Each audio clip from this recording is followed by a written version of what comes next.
Hello everyone. देखिए discuss करते हैं प्रश्नावली 6.5 जो कि बेस्ड है पाइथागोरस थ्योरम पर। तो इसमें पूछा गया त्रिभुज की भुजाएं दी गई हैं। त्रिभुज की तीन भुजाएं होती हैं।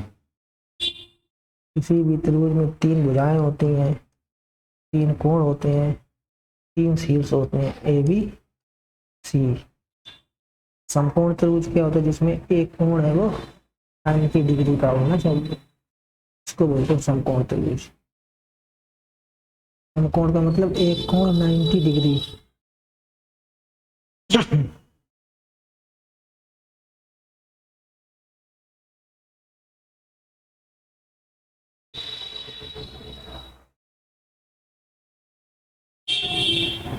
समकोण त्रिभुज में जो 90 डिग्री है के सामने होता है कर्ण। कर्ण को हमेशा सी मानते हैं। कोण है, कोण के सामने है वो लंब होता है, लंब को बी मान लेते हैं। जो आधार है उसको ए मानते हैं। ये ए, ये बी और ये सी। ए के सामने की भुजा ए, बी के सामने की भुजा बी, सी के सामने की भुजा को सी। ध्यान रखना है ए के सामने की भुजा को स्मॉल है, बी के सामने की भुजा स्मॉल बी, सी के सामने की भुजा को सी मानते हैं। समकोण त्रिभुज की खास बात क्या होती है? अगर सी स्क्वायर इक्वल्स टू है ए स्क्वायर प्लस बी स्क्वायर तो बोले कि समकोण त्रिभुज है। यही होती पाइथागोरस थ्योरम। मान लो अगर ये नहीं है तो या तो सी स्क्वायर की वैल्यू बड़ी होगी A square plus B square से। इसमें होगा अधिक कोण त्रिभुज।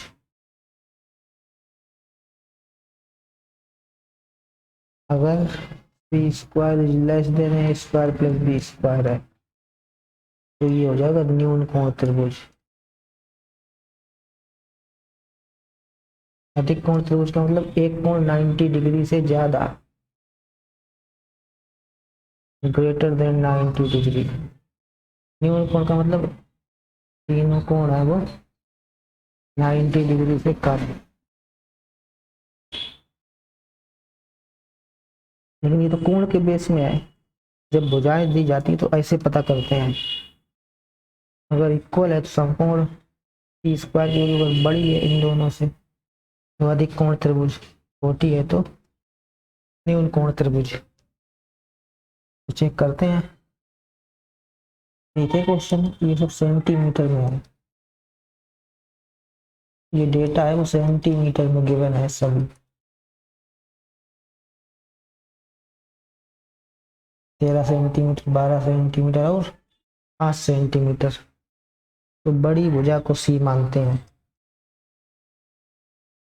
ए और भी किसी को भी मान सकते हैं। अभी ये ए हो गया, ये बी। तो पहले सी स्क्वायर निकालते हैं। सी का मतलब 25 का स्क्वायर तो ये हो जाएगा 625। अब ए स्क्वायर प्लस बी स्क्वायर निकालते हैं।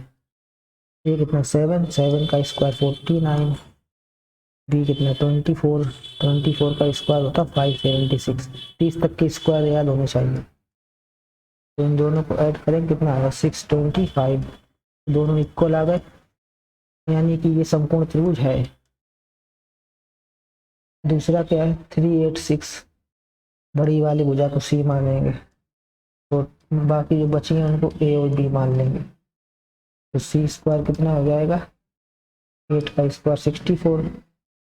अब ए स्क्वायर प्लस बी स्क्वायर निकालेंगे। 3 का स्क्वायर 9, बी का स्क्वायर 6 यानी 36 और 9 45। ये तो देखो अलग अलग है लेकिन ये ग्रेटर देन है। 64 है, बड़ा होता है 45 से।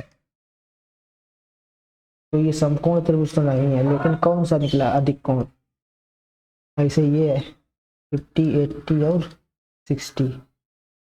इसको चेक करने के लिए सबसे पहले इसको छोटा कर लेते हैं, 10 से डिवाइड करते हैं। अगर संख्याएं बड़ी हैं कट रही है तो काटते हैं पहले,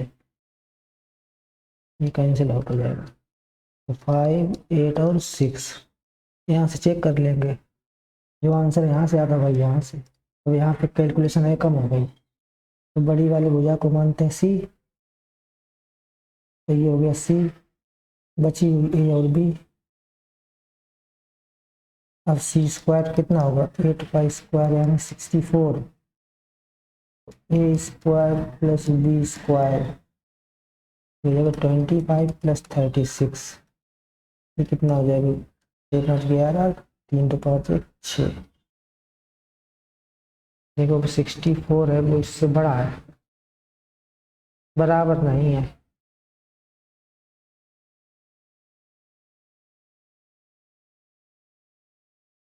तो ये अधिक कोण त्रिभुज है, समकोण त्रिभुज ये भी नहीं है।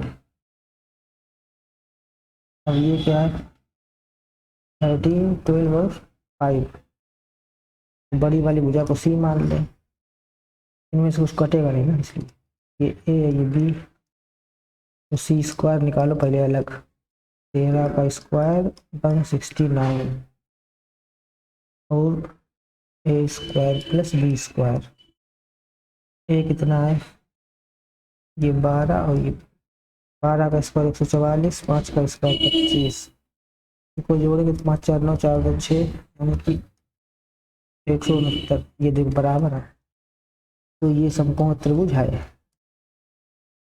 तो कंडीशन याद रखनी चाहिए, और नोट करके लिखा देता हूँ कुछ जो याद होना चाहिए, पाइथागोरस ट्रिपलेट, जैसे 3 4 5 5 12 13 6 8 10, ये तो यहीं से बन गया। सभी संख्याओं को अगर 2 से गुणा कर दें तो 6 8 10, तो ये पॉपुलर है इसलिए इनको याद रखा जाता है डायरेक्ट। ऐसे अगर इसमें भी 2 से इंटू कर दें तो 12 16 30, ऐसे बहुत बन जाएंगे। फंडामेंटल यही था। इसके बाद 5 12 13 6 8 10, एक और याद करो 7 24 25, और एक एलजेब्रा में याद रखो जैसे P square plus 1, P square minus 1 और 2p। अगर ये कर्ण है, ये ए है ये बी है, ये ट्रिग्नोमेट्री में काम आता है काफी। तो 3 कंडीशन है, पी स्क्वायर अगर equals to A square plus B square, तो समकोण त्रिभुज ग्रेटर देन अगर है, वो नाम में ही ग्रेटर है मतलब ये अधिक का निशान है, तो अधिक कोण यहाँ सी होगा।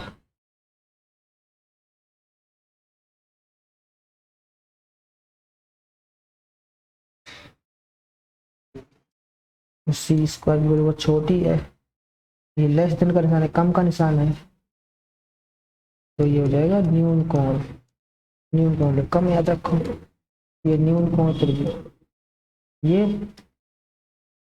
अधिक कोण त्रिभुज और ये कम कोण त्रिभुज। कम कोण का मतलब एक कोण 90 डिग्री, अधिक का मतलब एक कोण है 90 डिग्री से अधिक। न्यून कोण का मतलब तीनों कोण है वो 90 डिग्री से छोटे होने चाहिए।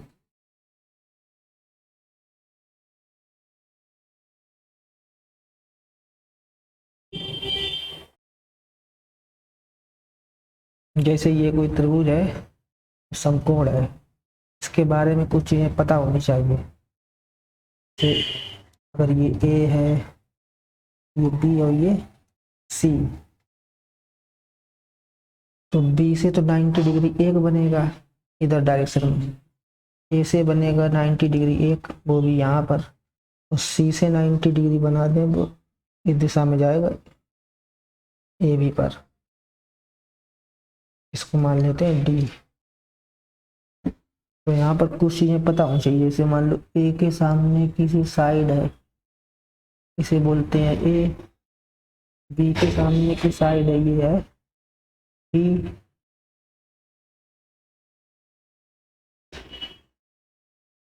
ये यहाँ से यहाँ तक पूरी, सी के सामने होती है भुजा सी,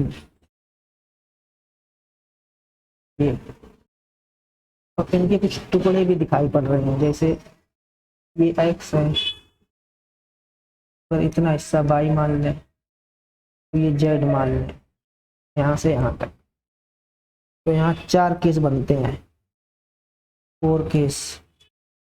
वो 4 केस क्यों बनते हैं? एक तो त्रिभुज था ABC, बड़ा वाला त्रिभुज, तो एक ये बन गया त्रिभुज और एक ये बन गया। दूसरा त्रिभुज कौन सा है? ये BCD, और एक त्रिभुज ये है ACD।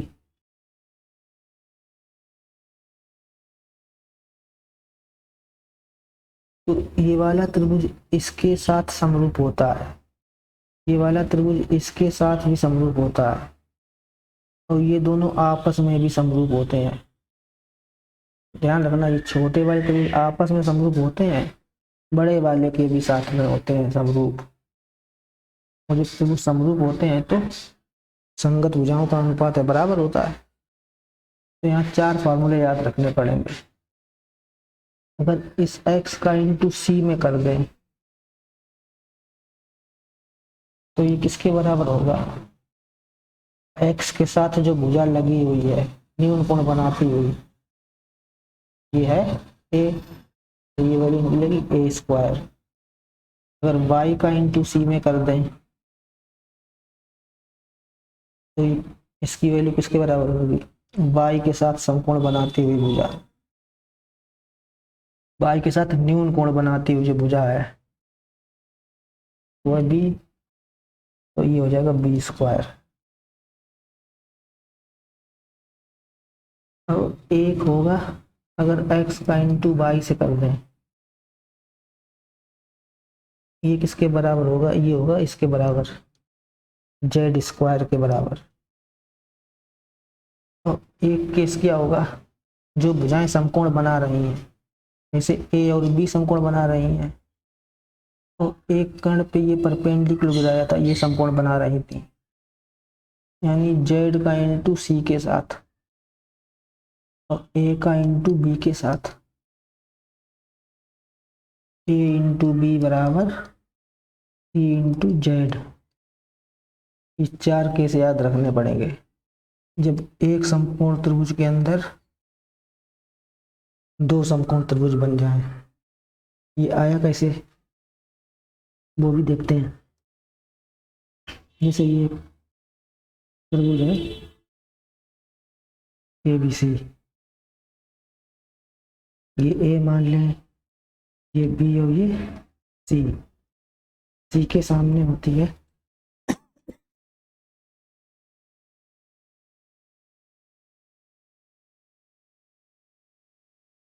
C के सामने भुजा C, A के सामने A और B के सामने B।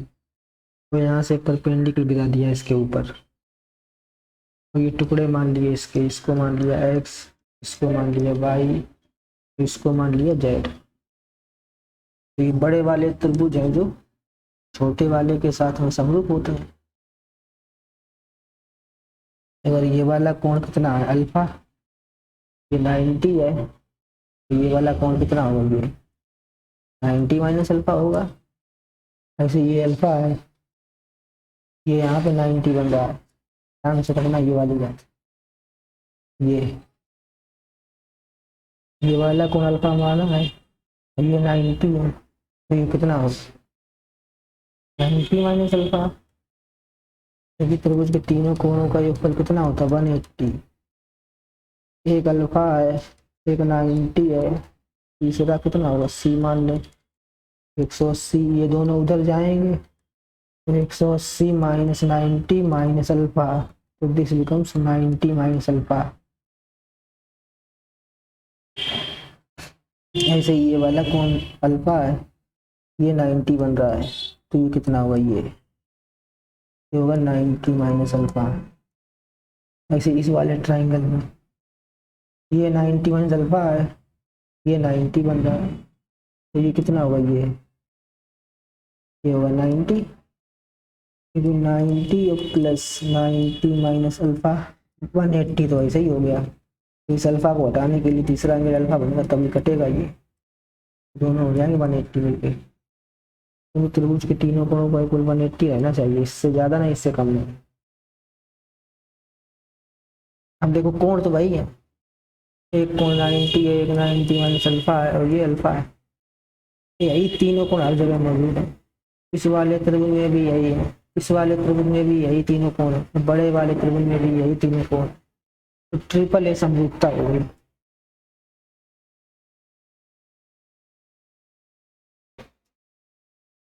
समरूपता लिखी कैसे जाती है कई बार बता चुके हैं, जो कोण है वो छाप लेना वैसे ही। त्रिभुज देखना, ये दोबारा बनाया था, यहाँ पे अल्फा था, यहाँ 90 है, ये है 90 माइनस अल्फा, यहाँ पर 90 है और ये अल्फा है। तो ये कितना होगा 90 माइनस अल्फा, क्योंकि ये पूरा 90 है, 90 90 180, अल्फा अल्फा कट जाएगा,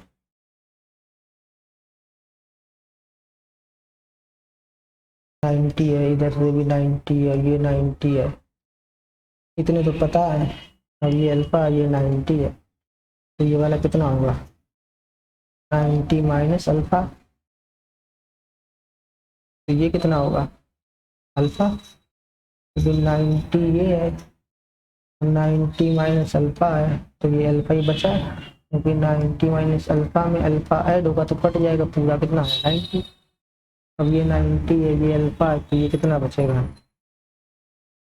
90 माइनस अल्फा, तो 90 90 180 तो हो चुका है। अब इस अल्फा को हटाना, तो ये अल्फा होगा, कोण यही है 90 90 माइनस अल्फा और अल्फा। तो पहले ये वाला त्रिभुज, ये पहला त्रिभुज है, ये दूसरा त्रिभुज। पहले वाले त्रिभुज में 90 कहाँ है, यहाँ बना नाम डाल दें, ये बी, ये सी और ये डी, 90 त्रिभुज और दूसरा त्रिभुज। ऐसे में पहला त्रिभुज, दूसरा त्रिभुज, पहला त्रिभुज ये है ए डी बी, 90 कहाँ बना है डी पर, 90 मीन्स अल्फा कहाँ बना है सी पर, और अल्फा कहाँ बना है ए पर, ये अल्फा। अब दूसरे त्रिभुज में भी यही देखो, 90 कहाँ बना है, ये बना डी पर, 90 माइनस अल्फा कहाँ बना है बी पर, और अल्फा कहाँ बना है सी पर, ये सी, तो ये वाले त्रिभुज समरूप हैं, त्रिभुज डी सी ए समरूप त्रिभुज डी बी सी। और जब त्रिभुज समरूप हो गए तो कैसे लिखा जाता है, संगत हो जाए, ये D C upon D B equals to ये A C upon B C, जैसा इधर लिख रहे वैसा इधर, इक्वल्स टू, अब बाहर वाली डी ए अपॉन डी सी,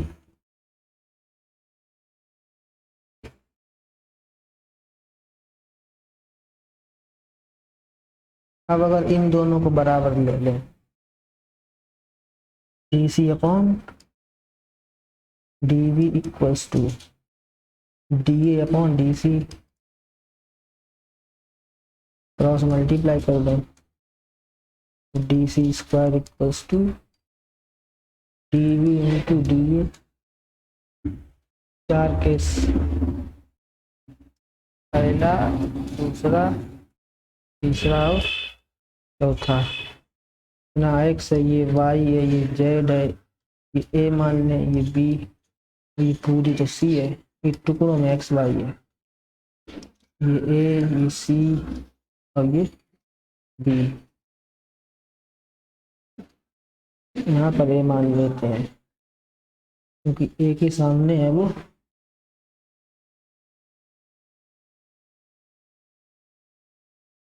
ए के सामने ए, तो ए यहाँ मान लें,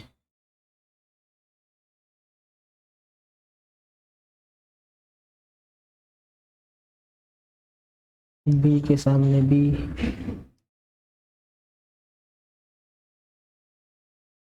एक्स इंटू वाई अगर निकालना है,